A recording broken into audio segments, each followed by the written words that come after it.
Hey friends, welcome back to Stronger Every Day. It's good to be back. It's good to see you all. My name's Chrissy. Today we're going to talk about life as a Christian with depression and anxiety, right? We all know that it's not always easy. It's not always rainbows and sunshine. There are good days and bad. What I can tell you is this, and I feel like sometimes I'm on repeat because there's new people coming to the channel, and so they don't always hear some of the before and afters. I've struggled with depression 29 years, just 29 years just recently. I have fought through bad days. I have fought through many days wishing that I was no longer here. I did not want to be here. I have done everything from playing sports full-time, going to college full-time, working 2 jobs full-time, working a job with overtime full-time, to now a stay-at-home mom, at least for now, and have changed my complete way of life, right? The devil gets in your head and he tells you you're worthless, nothing's ever going to change, you might as well just hang it up. You know, the cards are against you, the deck is against you, and sometimes he's not lying on that part of it. He likes to do half truths, half lies, right? There were times when Nick and I, you've heard me talk about this, we had a peanut butter sandwich a day, and depending on how bad it was, sometimes I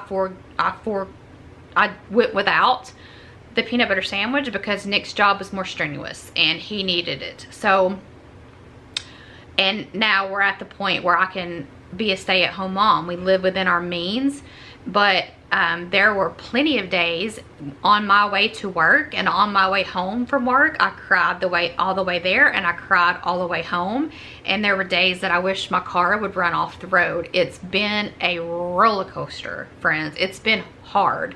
The devil's been right there in my head telling me it's never going to get any better. You're never going to be financially stable. You're never going to be not living paycheck to paycheck, barely that, right? Because I don't even know how our bills got paid, to be honest, for the first 7 years of our marriage. I mean, the number on paper didn't match what was coming in, and we worked our tails off. Nick at several times has had 2 or 3 jobs. He went through college since we've been married. It's been a struggle. It's been hard, but we hung in there and we kept going. And I look back, people say, well, you know, why does this have to happen to me? Friends, I don't know. I don't know the answer to that. I know the answer for me. After 28 years, God put on my heart, I want you to help people, Chrissy. I want you to help people that are struggling and dealing with the same things that you're struggling and dealing with. Help them, tell them your story, which floored me because, number one, I'm not good in a crowd. I don't like public speaking. I was embarrassed of my story. I was embarrassed of the fact that I've struggled with depression and anxiety a little long for 28 years. I was embarrassed to let anybody know. I didn't want anybody to know the depths of it. And here he was telling me, you know, there's a purpose for this pain that you've had. I want you to help others. That wasn't, and it was better, right? I dove deep into his word. I talk to him often. I need him to guide me through. If I say something on here that resonates with you, trust me, friends, that's not me. That's God working through me, because you and I just sitting and talking together, I'm just not, I don't know, I'm just, it's God working through me, right? I don't even have the confidence, Chrissy, to come on here and talk with you. He asked me to do something last week, and I thought, I knew it was God because Chrissy would not do that. And it was something I didn't really want to do, but there was a need there that needed to be at least offered. And so if he can't trust me with the little things, he certainly can't trust me with the big things. And so I did it, and immediately that kind of that, is that really, you know, the first time he told me, I was like, yeah, it's probably, no, let's not do that. You know, the second time, the third time, I was like, okay, this is God. Do what he's telling you to do. And automatically I felt almost a relief and a weight lifted, because I did what he asked me to do, and whatever came of that was up to God, but I did what he asked me to do. So it's the little things. And starting this channel I was afraid, and I didn't want people to judge me. I didn't want people to talk about, you know, your teeth aren't perfect and your skin's not great and your hair's always in a hot mess and you don't speak eloquently enough, and you know, you don't have a set in the background, and you've got dogs running around and barking and cats meowing and goats, you know, doing their nah thing out there, and chickens cluck, you know, whatever. That's fine, because that's what God told me to do. So other people's opinions is really, it's between them and God, not between them and me. So, you know, he likes to make us think that nobody understands us and nobody's going through what we're going through, which in fact is a lie. Everybody's situation is different, but we're certainly going through different things and similar things, and we can all help each other, all have a little bit more empathy and love. And so, you know, what a day looks like for me now is I get up, I spend my time with God, I get out in the garden, work the garden, I take care of currently the seedlings inside.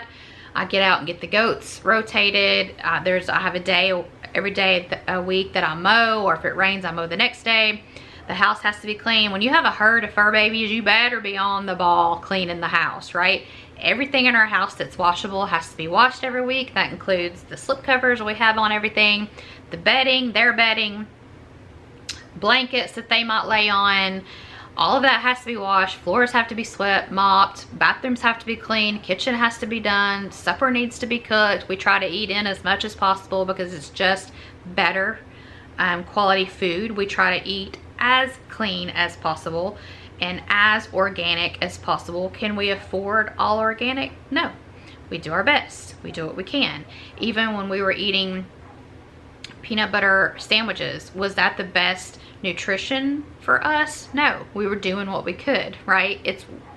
I think people think, well, you know, that you need to eat all organic, or you might as well just what? Not eat? Like, what if you can't afford that? You know, you just do the best you can do. But so get up, get all that done. Bills need to be paid. We volunteer for an organization here in our county. We have things that we do for that. We have elderly four-legged babies that need attention. They, you know, all, well, not all, but some are on medicine, some need to be carried. You know, it's a process, right? Groceries have to be bought, laundry has to be done, clothes have to be hung. Does that look something different than what yours looks like? It might. You know, you might have a 9-to-5 job. I've kind of done a plethora of things, right? I've done the 9-to-5, I've done the midnight shift, I've done second and midnight, or midnight and first, which is where the 80 hours came in. Honestly, I told somebody the other day, they had said something about the working situation, and I told them, honestly, when I was working 80 hours a week, I think I felt better mentally because I was exhausted.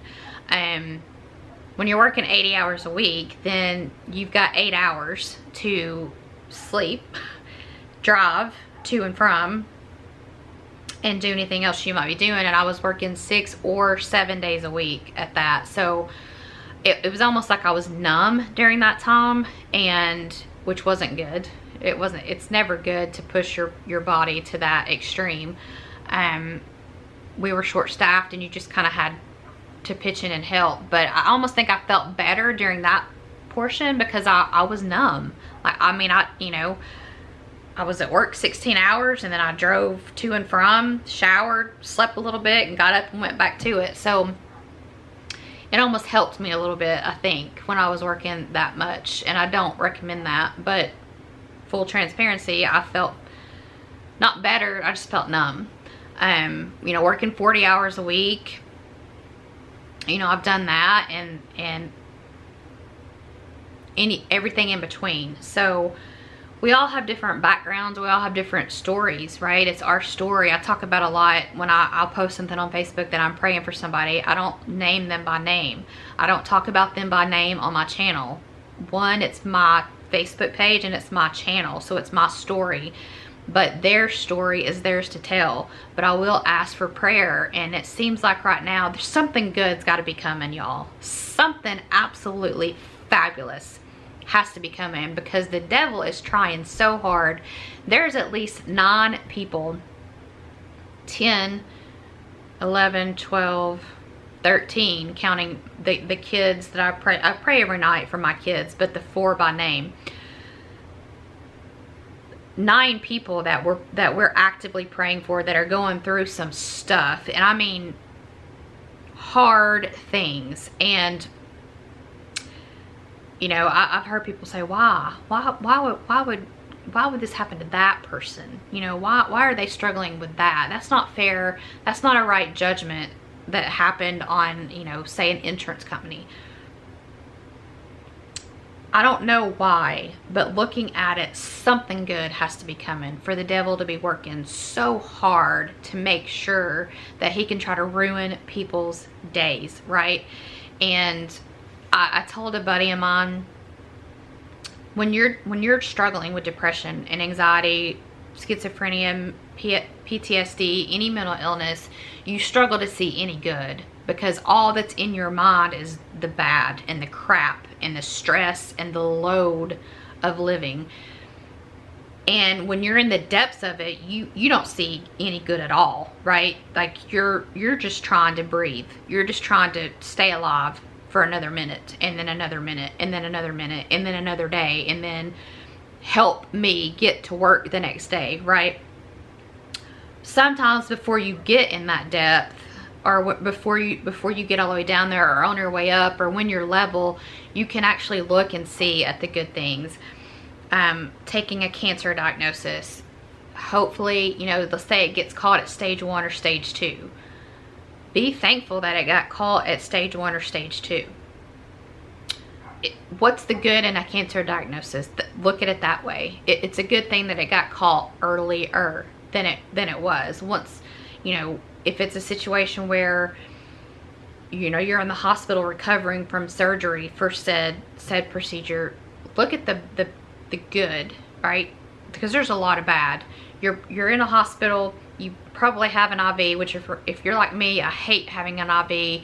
You've got medicines that may or may not be working. You've got people coming in every 2 hours. You've got family worried. You're worried. Devil's putting all this junk in your head about statistics and Googling survival rates and all that, the junk that we're trying to inform ourselves, but sometimes we end up scaring ourselves. But you sat up on the edge of the bed today. That's check. That's a good thing. You know, you got out of the bed and went for a walk. That's a good thing. Your cancer has been removed. That's a good thing. There is a treatment that can help take the cancer away. Good thing, right? We tend to focus on the bad, and believe me, friends, it can be worse. You know, there's 2 different instances of people that we are actively praying for, where insurance has said we're not paying for that. 2 separate people. Insurance deemed that they're not paying for the treatment. That's a life, right? What's the good in that? Well, you're gonna have to look deep. You're gonna have to look deep.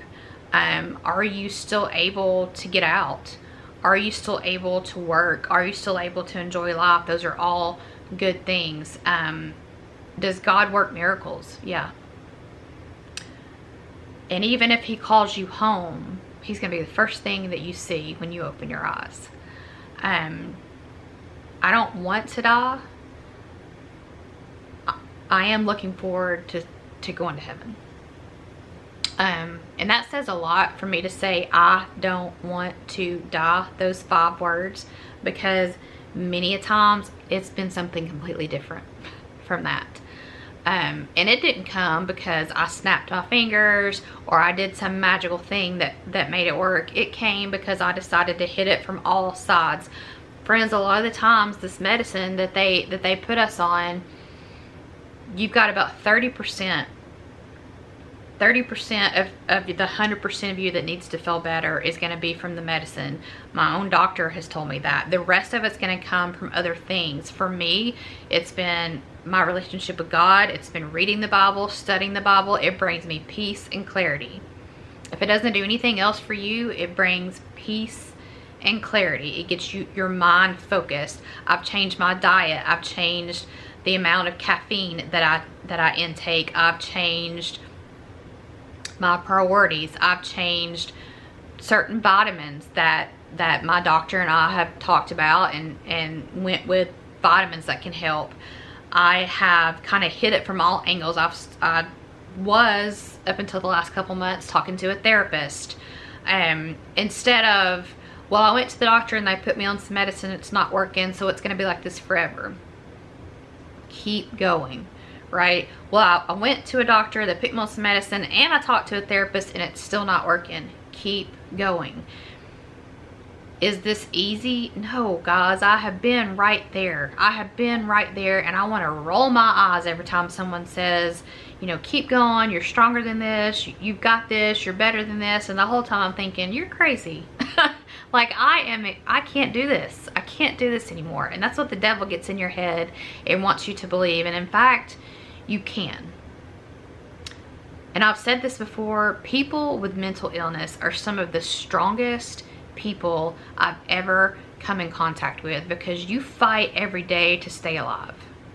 You don't just, I love watching kind of the difference between my husband and I, right? Because he wakes up, I won't say that he's enthused at waking up, because he has to get up at super early, like super early in the morning to get to work. But he gets up, he's happy-go-lucky, he goes to work. If a problem comes, he's like, okay, here's a problem, let me fix it. Sometimes he gets irritated if it's a, you know, intense problem, which anybody does, but it's different than the way my brain works. And it's fun watching him and knowing that he never has, you know, hopefully he hasn't, and hopefully he never has to deal with what we deal with.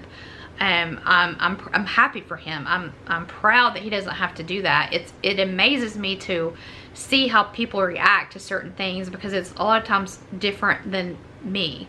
I do have a decent amount of friends that have mental illness similar to mine, but most of the people around me don't. Some I think probably do. They just don't want to admit it or don't want to get treatment for it. My husband doesn't. He's just a happy guy 95% of the time. Even when there's stressors that come on him, it's a task. He handles it and he goes on to the next thing. It's not like a load that comes on him like it would be for me. So, is depression, is mental illness easy? No. Let's not lie about it and beat around the bush. It's hard. Can you make it through, and can you survive it? Yes.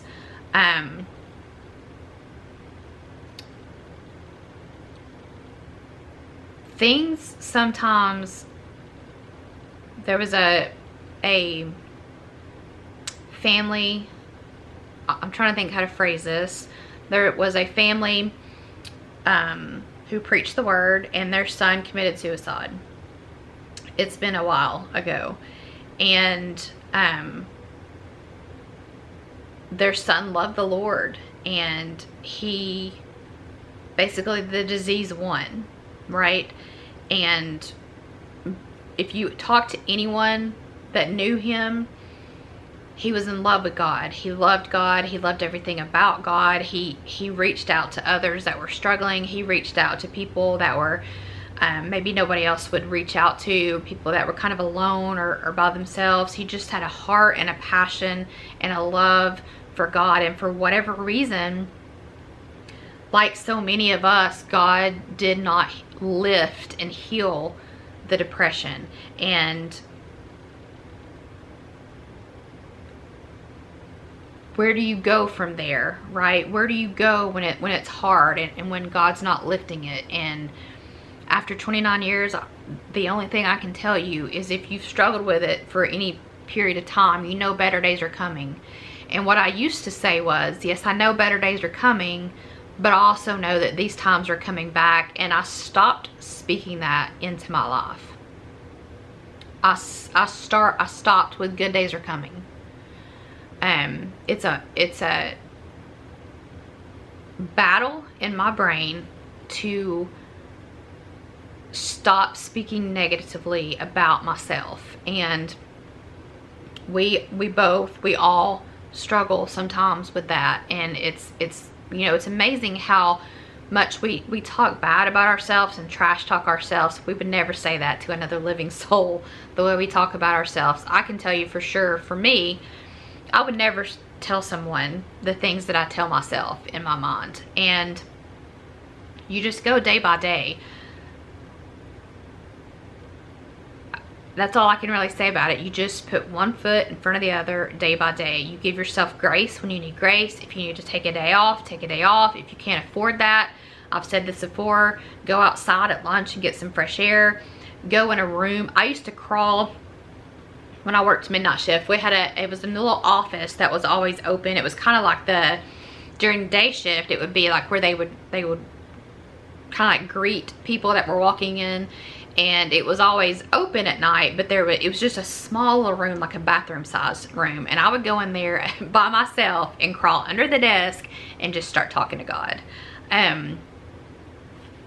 Wherever you need to go to get that minute with just you and God. Friends, I end every video this way. It's my hope and my heart that you feel this. If you haven't heard it from somebody, hopefully you've made it this far and listen. And I've said this before, just skip to the end of the video. Sometimes maybe this is all you need to hear. God loves you. I love you. Your friends love you. Your family loves you. And we need you here. We'll see you in the next one, friends. Bye.